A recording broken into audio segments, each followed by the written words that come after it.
dikkat edin. Hiç vakit geçmeden salı günü nasıl oluyor? Hazreti Hatice ile birlikte Efendimizin namaz kıldığını görüyor. Ve nedir bu? Nedir yaptığınız? Bu davranışlarınız ne cümlesi dediğinde Efendimiz ona izah ediyor. Efendimiz ona izah ediyor. Ve Allah'ın kendisini peygamber olarak görevlendirdiğini ve bu ibadeti de emrettiğini. Bu ümmetin Hatice'si, Ali'si, Ebu Bekir'i, Ömer'i kim varsa namaz kılmayı Kur'an'da öğrenmiyor. Hiçbir Müslüman Kur'an'a bakarak ya nasıl namaz kılınır öğrenmedi diye ortada peygamber var. Birisi çıksın desin ki bugün durmadan Kur'an diyenlere soruyorum. Bir tek Müslüman, bir tek sahabe, efendim bu sahabe namaz kılmayı Kur'an'dan öğrendi. İddia edemez, ispat edemez. Niye? Peygamberden öğrenilir. Din sadece namazla değil. Bütün dinin umdeleri peygamberden öğrenilir. Kur'an'da da vardır elbette. Kur'an'da onu başka şekilde anlatır. Kur'an namaz hocası gibi anlatmaz. Kur'an namazın rekatını anlatmaz, sayısını anlatmaz. Namaz hocası gibi şeklini anlatmaz. Namazı kılın. Akimus-salah der. Başka bir şey demez. Başka ne der? مَا سَلَكَكُمْ فِي سَقَرْ قَالُوا لَمْ نَكُ مِنَ الْمُصَلِّينَ Sizi cehenneme sokan nedir der Kur'an.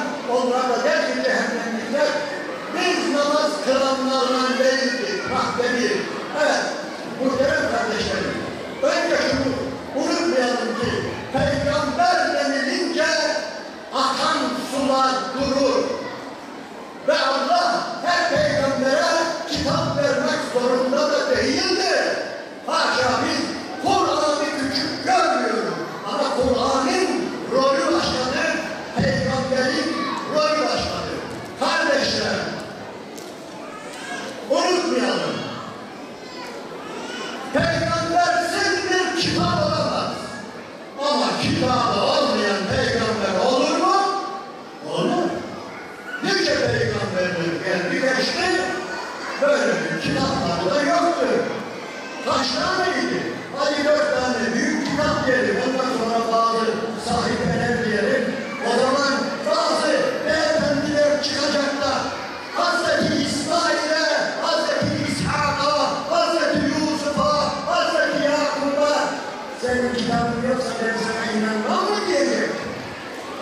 İyi düşün. Onun için peygamber denilince akan sular durur, bunu bir tarafa bu şekilde kaybeder. Ben size Hazreti Ali'nin gençliğini anlatacağım. İhtiyarlarına gitmeyeceğim, kusura bakmayın. Yani çünkü bu ümmetin gönlünde Ali hep gençtir, delikanlıdır. Bırakın öyle kalsın. Hüseyin bir çocuktur ve öyle kalsın. Büyümesin ve cennete olmasın, cennete olmasın, sıklığı olmasın istiyoruz biz. Ve bu ümmetin gönlünde bayraklaşan bu gençler, babası da evladı da böyle kalsın. Onun için ben fazla ihtiyacına gitmeyeceğim. Efendimiz hicret ediyor. Hicret edecek. Artık canına kastediyorlar. Artık öldürmeye teşebbüs ediyorlar. Olanca işlemleri yapıldıktan sonra bakıyorlar ki bunlar çoğalıyor. En iyisi bunu öldürmek. Nasıl öldürmek?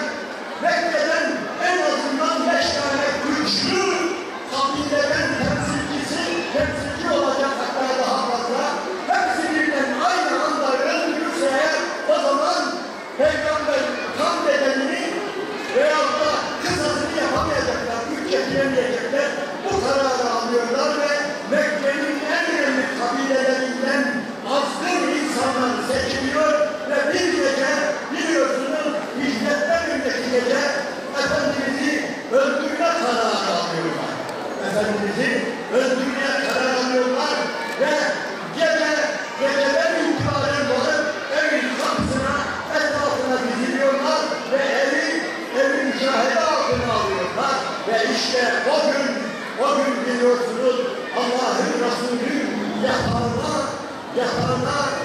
kendisine ait olduğunu herkesin bildiği bir örtüsüyle, yeşil bir örtüsü varmış, onu herkes bilirmiş ki bu Muhammed'in örtüsüyle. Ve o Muhammed Aleyhisselam'ın örtüsünün altına Hazreti Ali giriyor.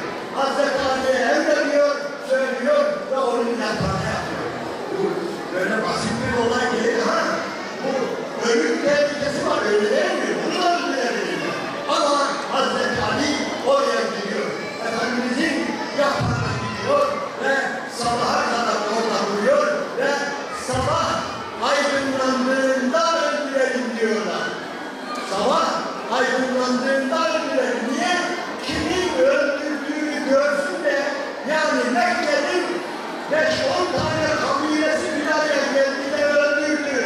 Boş yere bunun kan davasını gündem, bunu alamam, bunun hakkından gelemem demek için aydınlanmasını bekliyorlar ve bildiğiniz gibi ondan önce Efendimiz Yasin cümlesini okuyarak ve onların üzerine toprak serperek oradan çıkıp gidiyor ve bir de bakıyorlar ki Muhammed'i öldüreceğiz diye örtüyü kaldırdıklarından altından o genç Hazreti Ali radıyallahu anh böyle zırmalıyorlar ha. Biraz böyle dövme gibi ileri geri falan bir nerede, adamın nerede falan o da bilmiyor, gitmiştir diye kadar. Yani Hazreti Ali işte budur bunlarla. Ve sonra hicret oluyor. Efendimiz hicret ediyor, biliyorsunuz. 3 gün aşağı yukarı Sevr mağarasına alıyor ve ondan sonra Medine'ye dönüyorlar ve Medine'ye varmadan Kuba'ya alıyor.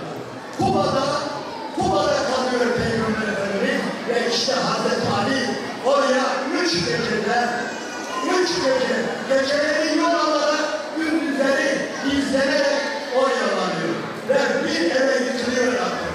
Bir eve yıkılıyor ve oradan dinleniyor. Efendimiz haber alıyor. Ali buraya gelmiş, Ali de gelmiş diye çağırıyorlar. Ama Ali hasta, Ali ayakları mahvolmuş, gelemiyor, yatıyor deyince Efendimiz kalkıyor. Hazreti Ali'nin misafir olduğu eve varıyor Kuba'da. Bağrına basıyor, ağlıyor, sarılıyor. Bu şeref yeter değil mi? Yani Hazreti Ali'nin başka bir sermayesi olmasa bu dünyada şu şeref yeter değil mi? Peygamber Aleyhisselatü Vesselam onun yanına varıyor, bağrına basıyor, öpüyor, ağlıyor, sarılıyor. İşte Hazreti Ali denilince bu ümmetin gözünde